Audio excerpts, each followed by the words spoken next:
welcome to Forbidden Planet TV, and welcome to our very special guest, author B.B. Alston, who has just delivered his debut novel, Amari and the Night Brothers, which is, believe me, an incredible piece of work. Is it not, Laura Jane Dodd? It certainly is. It's like the best thing I have read, not just this year, but for a few years, I have to say. It's phenomenal. And you know how we are at Forbidden Planet. We'd never lie to you guys. This is 100% the truth.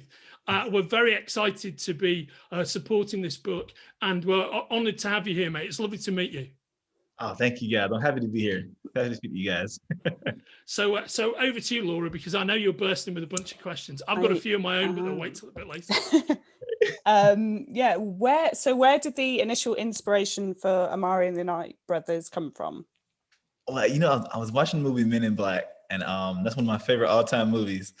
And one day I was watching it, and I just thought, you know, what if it wasn't just aliens? Like, what if it was like everything we consider myths and legends? Like, what if all that was real? You know, what kind of agency would handle that? Like, how would that work? And then everything kind of spiraled off from there. Yeah. So I was going to say about what the Bureau of Supernatural Affairs looks like, but clearly I can now see exactly what it looks like, which is great. There's also kind of a lot of nods to other magical worlds and mythologies within the book. What are your personal fave kind of, I suppose, geeky paradises, like various books, games, films? Oh man, I've got so many. I'm a huge Percy Jackson fan. Huge Lord of the Rings fan. Game of Thrones. I guess all the big ones. I'm kind of a fan of everything. Star Wars. I love them all. Oh, mate, you've got excellent taste. Can we ask you another way into that, which is, when did you first encounter fantasy in your life? What was your gateway? You know, what was the first thing you fell in love with that was in that realm? I think when I was like really, really small, the first two books I can remember reading were I think the very first book is Where the Wild Things Are. I think it's Sumner. I just love that book so much. And then probably Charlie and the Chocolate Factory. I kind of relate to Charlie so much, you know, because I was kind of a kid, you know, didn't have a whole lot when I was growing up, but just seeing how much he was really, you know, really wanted to like go out and have like this big adventure, that kind of spoke to me. So yeah, no, I think you're absolutely right. That's the great power of Charlie and the Chocolate Factory, right? It's that kind of immortal story of. I read that when I was a kid in Liverpool, same deal, you know, and it's great because you're watching a person's life get transformed, right? Yeah, which must be what it feels like to be a first-time author and to have all this happen to you based upon the strength of what you've done. It must feel amazing. It's kind of have to pinch myself sometimes. I mean, you know, it doesn't feel real. Yeah, you spend so many years just writing, you know, alone in your computer, just in a room, and then one day it's a book, and that's just so crazy. You totally deserve it, man. It's brilliant. Back to you, Laura. So I was going to ask this last, but I'm going to ask this now. Okay. What are your top 3 sweets / chocolate bars / candies? Because you're like a sweet aficionado as well, aren't you? Yeah, I am. See, there's one. See, I get mine from I get the special one from Whole Foods. So really, man of good taste. Exactly. He's all fancy now. He's an author. Yeah, it's like, I don't even know the name of it. It's just it says Whole Foods on it, and it says I think is it Bolivia or I can't remember the name of the country specifically, but it's so good. But if you're talking about like regular chocolate bars, I can just go to the gas station anytime and get. Definitely, I love my Snickers bars. Yeah, I love Butterfingers, and I love Milky Ways. Oh, mate, I've just had a thought. What we should do is send you some English chocolate. Because, mate, I don't even have ever had an English Snickers bar. I'm not kidding. Sorry, American viewers, but English Snickers bars are actually much tastier than the American ones. True story. Yeah. I'm gonna try it now. Yeah. No, true story. We'll hook you up with some, mate. Oh, I love that. Yeah. Oh my God.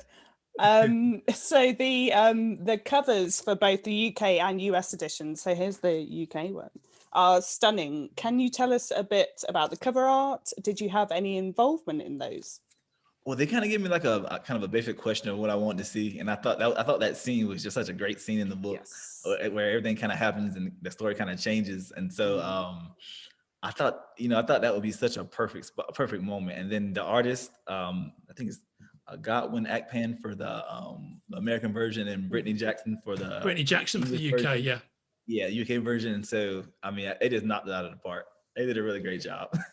I mean, it's so unusual actually, because often when you see UK and US edition with different illustrations, usually one of the international versions is best. You know, sometimes it's the US one, sometimes it's the British one, sometimes it's the European, whatever. But both of you are really, really good. You must have been pleased with both of them. Yeah, I'm really pleased. They did such a great job. I couldn't ask for a better art.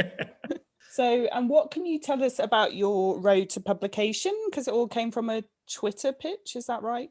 Yeah, I was actually getting ready to kind of gear up for med school. Well, like a feeder program in med school. It was like a graduate degree in biomedical science. And so I was getting ready to move, but I didn't have any money. So I was kind of getting a summer job. I'm not a seasonal job to kind of build up some money for the move. And I didn't have my paperwork ready. So I just kind of sat down. I was kind of scrolling through Twitter like I do.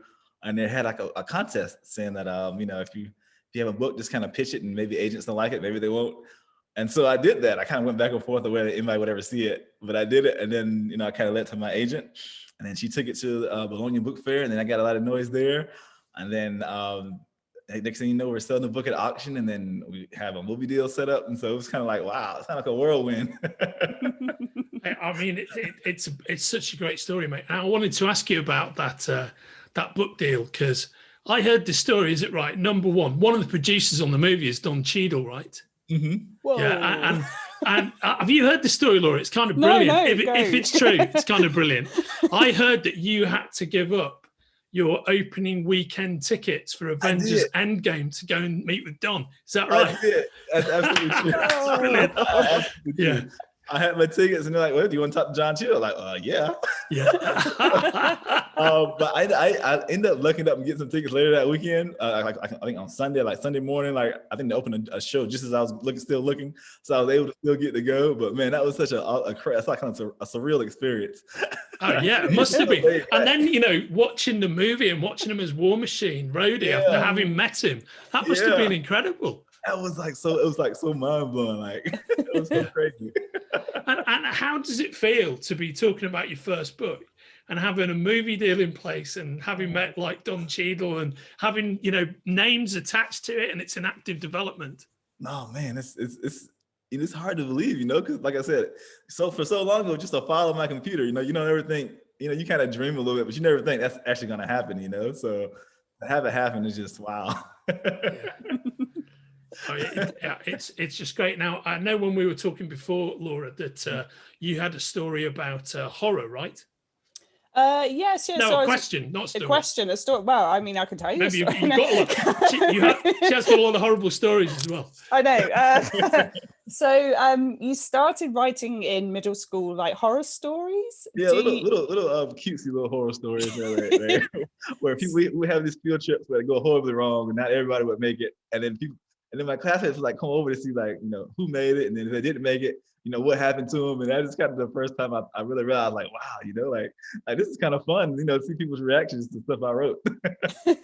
That's we're like, obviously over at Forbidden Planet, so we sell all the geeky stuff, but we sell a lot of horror as well. Nice. So I was intrigued to like see kind of where you're coming from and whether you would ever consider writing a horror novel. Oh, I would love to write a horror novel. I mean, I think that would be amazing. I would love that to pieces. I really would. I just think that's such a great genre, you know, just the kind of get those feelings out of people, you know. That's just, you can do so much in that genre, you know. So I'd love to visit that for sure. Oh yeah, I couldn't wait to see that. And what other plans do you have for the universe you created? Oh, I've got right now it's a 3-book deal, so I've got 2 sequels coming up. And then after that, we'll just kind of see, you know, whether we'll kind of keep it going or maybe try something different. We'll see. Yeah, I was wondering if in that, whether it's a trilogy with a definite beginning, middle, and end, or whether it was 3 adventures and it was kind of open-ended. Have you got any thoughts about that? Yeah, right now it's a definite end. But I mean, we'll see if maybe, you know, Mallory can have a different adventure at the end. But we'll see. Yeah, right. I mean, that's how you get to Fantastic Beasts from Harry Potter, right? You know. Yeah. So Yeah, I mean, I'm sure if everything's wildly successful, if the adaptations do as well as the books do, sometimes those choices don't become yours in the end, do they? You've got fans who are going, we need more of this stuff. Yeah, for sure.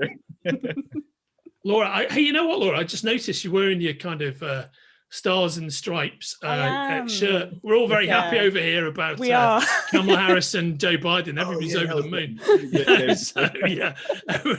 So we've got that post-inauguration fever right now. Yes. Oh, for sure. That's a great day. Laura, before we wrap up, have you got anything else? Got anything else for BB?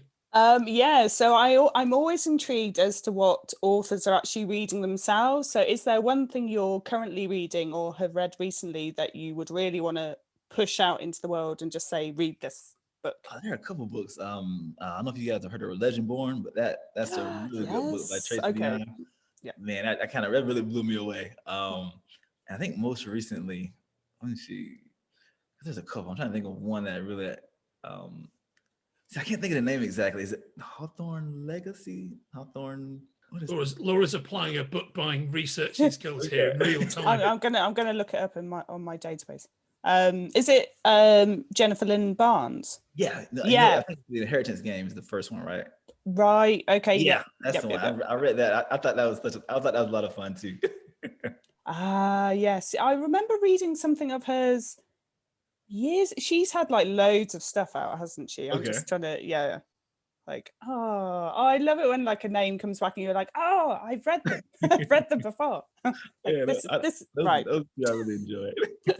Right, we shall be stocking that soon, everyone. Excellent news. Let me just get on to this. but Amari and the Knight Brothers, which we're talking about here, you can order from the links attached to this interview. And the book is published here in the UK by Egmont. It comes out in January. It'll be on sale and available by the time you see this interview. And mate, baby, it's been such an honor, a privilege talking to you. We're just so pleased that the book's not only such a fine piece of work, but you just knocked it out of the park in terms of the response to it, and already having your deal in place and already having it developed as for media and whatnot. That's just amazing. Oh man, I've been really lucky so far. I'm really pleased. Well, thank you very much for joining us. And remember, when we're on the other side of this pandemic, whenever that may be, we're the biggest cult entertainment store in the world, our London store, the flagship store at 179 Shaftesbury Avenue in the West End, where we would normally be broadcasting this from. You've got to come and visit there and do a signing for us, mate. We'd love to see you. I would love to do that. Yeah, sure. We'll pay you in chocolate. That's all you need. I come just for the English speaking bars. There we go. Right on. Yeah, we're going to hook you up with those, mate. We're gonna sort those out. Thank you so much for joining us. It's been a total pleasure, man. Oh, thank you guys so much. Bye-bye. Take care. If you're enjoying watching Forbidden Planet TV and you're enjoying watching us talk to the world's most interesting and accomplished filmmakers, authors, artists, musicians, creators, subscribe right here. See you soon.